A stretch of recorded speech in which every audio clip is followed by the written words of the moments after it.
तो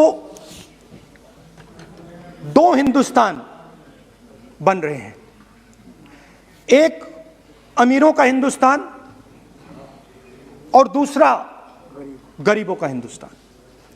और इन दो हिंदुस्तानों के बीच में खाई बढ़ती जा रही है। आपने अभी देखा होगा, अभी दो स्पीकर्स ने बात की, मगर आपने ये नहीं कहा कि रोजगार ढूंढने के लिए उत्तर प्रदेश में, बिहार में रेलवे की नौकरी के लिए वहां पे युवाओं ने क्या किया और क्या हुआ, इसके बारे में आपने नहीं बोला।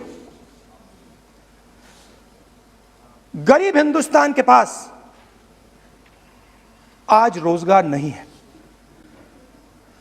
प्रेसिडेंशियल एड्रेस में बेरोजगारी के बारे में एक शब्द नहीं था। और पूरे हिंदुस्तान में आज हिंदुस्तान का युवा रोजगार ढूंढ रहा है। हर स्टेट में, उत्तर प्रदेश, बिहार, सब जगह हिंदुस्तान का युवा एक ही चीज मांग रहा है, रोजगार हमें दे दो। और आपकी सरकार नहीं दे पा रही। आपको मैं आंकड़ा देना चाहता हूं। इस पिछले साल 3 करोड़ युवा रोजगार खोए हैं। आप बात करते हो रोजगार देने की। 2021 में 3 करोड़ युवा रोजगार खोए हैं। 50 साल से सबसे ज्यादा बेरोजगारी आज हिंदुस्तान में है। आपने मेक इन इंडिया की बात की, स्टार्टअप इंडिया की बात की, मगर जो रोजगार हमें, हमारे युवाओं को मिलना चाहिए वो नहीं मिला, और जो था वो गायब हो गया।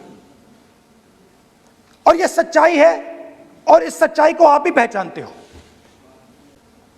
क्योंकि आपने भी अपने भाषणों में रोजगार के बारे में कुछ नहीं कहा। कितना रोजगार पैदा किया गया है, किस प्रकार किया गया है, उसके बारे में आपने नहीं बोला।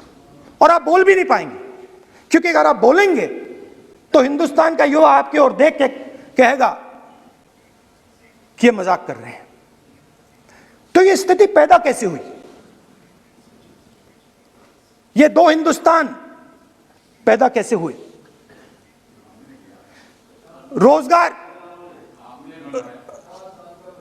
रोजगार स्मॉल और मीडियम इंडस्ट्री और जो हमारा इनफॉर्मल सेक्टर है उधर बनता है। लाखों करोड़ रुपया आपने उनसे छीनकर हिंदुस्तान के सबसे बड़े अरबपतियों को दिलवा दिया। आपने पिछले 7 साल में अनऑर्गेनाइज्ड सेक्टर और स्मॉल और मीडियम इंडस्ट्री पर एक के बाद एक आक्रमण किया है। 7 की कर रहा हूं, मैं 60 की भी करूंगा। मैं अपने भाषण में अंत में 60 साल की बात करूंगा आपको खुश करने के लिए। आप ठहर जाइए। मगर असंगठित जो सेक्टर है उस पर आपने आक्रमण किया। कैसे किया? नोटबंदी, गलत जीएसटी और कोरोना के समय जो सपोर्ट उनको देना था आपने नहीं दिया। नतीजा क्या हुआ? नतीजा यह हुआ कि आज 84% हिंदुस्तान के लोगों की आमदनी घटी है और वो तेजी से गरीबी की ओर बढ़ रहे हैं। यूपीए की सरकार ने, आपने पूछा 60 साल की बात आपने कही, यूपीए की सरकार ने 23 करोड़ लोगों को गरीबी से निकाला था 10 साल में। हमारा आंकड़ा नहीं है, हमारा आंकड़ा नहीं है, हमारा आंकड़ा नहीं है। सब जानते हैं। आप हंसिए, हमारा आंकड़ा नहीं है, यह सच्चा आंकड़ा है। 27 करोड़ लोगों को हमने गरीबी से निकाला था और 23 करोड़ लोगों को आपने गरीबी में वापस डाल दिया।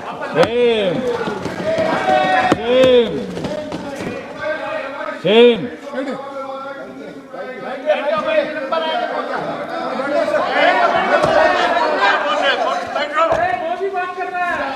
और हो क्या रहा है, फॉर्मल सेक्टर में मोनोपोलीज बन रही हैं। किसी भी आप सेक्टर में देखिए, और सबसे दो मोनोपोलिस्ट के बारे में थोड़ा सा बोलूंगा। उसको वो कोरोना के समय अलग अलग वेरिएंट्स आते हैं ना, डेल्टा, ओमिक्रॉन, वो AA वेरिएंट है।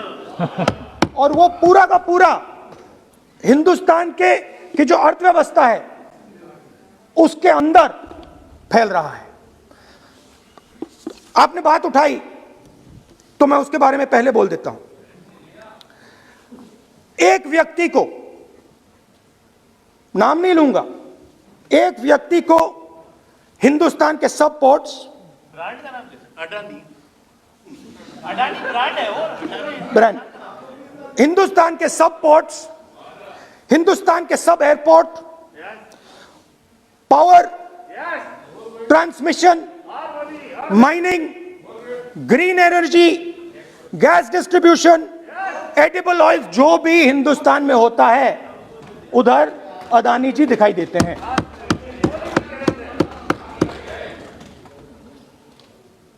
और दूसरी side Ambani ji Jio, petrochemicals, telecom, retail, e commerce में मोनोपोलियां।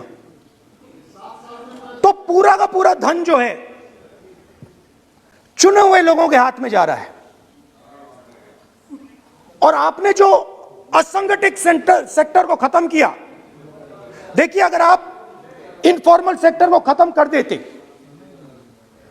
और मैन्युफैक्चरिंग जॉब्स आप क्रिएट कर देते तो फिर इतनी प्रॉब्लम नहीं आती, फिर दो हिंदुस्तान नहीं बनते। मगर आपने क्या किया, आपने असंगठित सेक्टर को खत्म कर दिया। नोटबंदी, जीएसटी, कोरोना, सारे के सारे जो स्मॉल और मीडियम बिजनेसेस हैं उनको आपने बंद कर दिया। बोलने दीजिए, सारे के सारे जो स्मॉल एंड मीडियम इंडस्ट्री है आपने उसको खत्म कर दिया, नष्ट कर दिया। अगर आप उनकी मदद करते और अगर आप उनकी मदद करते, उनको सपोर्ट देते, तो फिर मैन्युफैक्चरिंग सेक्टर तैयार हो सकता था।